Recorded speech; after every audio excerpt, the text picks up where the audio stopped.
ఒక్కసారి కొమ్మూరి గోల్డ్ కి కాల్ చేయండి. తాకట్లో ఉన్న మీ బంగారాన్ని విడిపించి మార్కెట్ ప్రైస్ కి వాళ్ళు కొనుక్కుని మిగతా డబ్బులు మీకు ఇచ్చేస్తారు. అందరికీ నమస్కారం, వెల్కమ్ టు అవర్ ఛానల్. నిన్నటి వరకు 12 రాశుల్లో 4 రాశుల వారి గురించి గురుగారు చాలా చక్కగా వివరించారు. సో మరి ఇప్పుడు మిగతా రాశుల వారి గురించి కూడా మాట్లాడతాం. మనతో పాటు ఉన్నారు కేఎస్ఆర్ గారు. గురుగారు నమస్తే. నమస్తే అమ్మా. గురుగారు, ఏప్రిల్ నెలలో కుంభరాశి వారికి ఎలా ఉండబోతుంది అంటారు? కుంభరాశి వారికి కూడా కొద్ది వరకు మిశ్రమ ఫలితాలు ఉండేలాగా కనిపిస్తున్నాయి. ఏవైతే అవకాశాలు ఉంటాయో అవి నోటి దాకా వచ్చినట్టే వచ్చి అవి పక్కకి వెళ్ళిపోవడానికి అవకాశం ఉంది. అలాగే లేదు, వీరు ఏదైనా సరే అమ్మకానికి పెట్టారు, ఒక వాహనం అవ్వచ్చు, ఒక ఇల్లు అవ్వచ్చు, ఒక స్థలం అవ్వచ్చు, ఏదైనప్పటికీ కూడా దానికి బేరం ఎప్పటికప్పుడు కుదిరేదాకా వస్తూ ఉండటం, కానీ చివరి నిమిషంలో ఏదో విధంగా అది వాయిదా పడటం. సో ఆ రకంగా వీళ్ళు ఏదో పలానా దాని మీద దాన్ని ఇన్వెస్ట్ చేద్దాం అనుకుంటే ఆ కోరికగానే ఉండిపోవటం అనేది. లేదు, ఒక గృహ నిర్మాణం మొదలెట్టేసాం, అది ముందుకెళ్ళడానికి ఎప్పటికప్పుడు ఏదో సర్దుబాటు అవుతుంది, ఒక లోన్ కానీ ఏదైనా అనుకుంటే అది ఏదో ఒక కారణాలతో అది ఆగుతూ ఉంటుంది. సో ఆ రకంగా ప్రతిదీ కూడా ఇబ్బందులతో, ఆలస్యాలు, ఆటంకాలతో ముందుకెళ్ళటం అనేది అయితే కనుక ప్రస్తుతం కుంభరాశి వారికి కనిపిస్తుంది. ముఖ్యంగా కుంభరాశి వారికి ఇప్పుడు ఏళ్ళనార్చన అనేది కూడా నడుస్తూ ఉంది.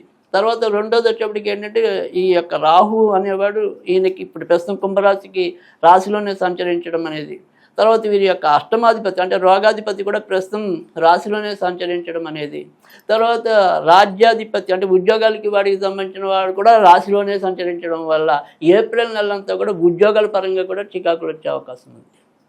తర్వాత ఈ నరాలు పట్లు తప్పటం అలాంటి వాడికి సంబంధించిన అనారోగ్యాలు రావచ్చు.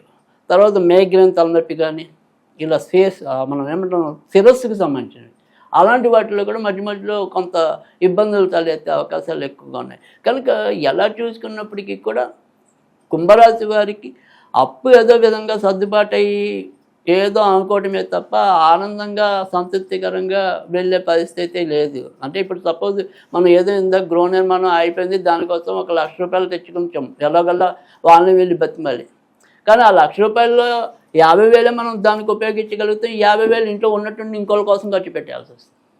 అంటే మన ప్రణాళికలు అనేవి ఏవైతే ఉంటాయో, మన ప్లానింగ్ అనేది ఏదైతే ఉంటుందో ఆ ప్లానింగ్ ప్రకారం సాగదు. సో ఏదో అనుకుంటే ఏదో జరుగుతుంది, అయ్యవారి బొమ్మ వేద్దామంటే కోత అవుతుంది అది. సో అందుకని ఆ రకంగా కొంత కుంభరాశి వాళ్ళు ఇబ్బంది పడటం అనేది అయితే జరుగుతుంది.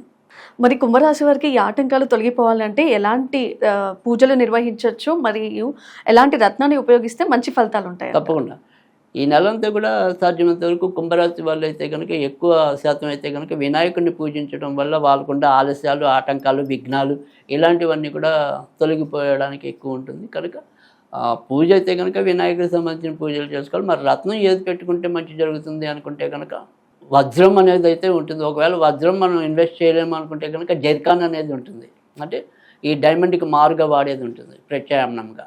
సో దాన్ని జర్కాన్ అంటారు. సో ఆ జర్కాన్ పెట్టుకున్నట్టయితే కనుక మంచి జరుగుతుంది.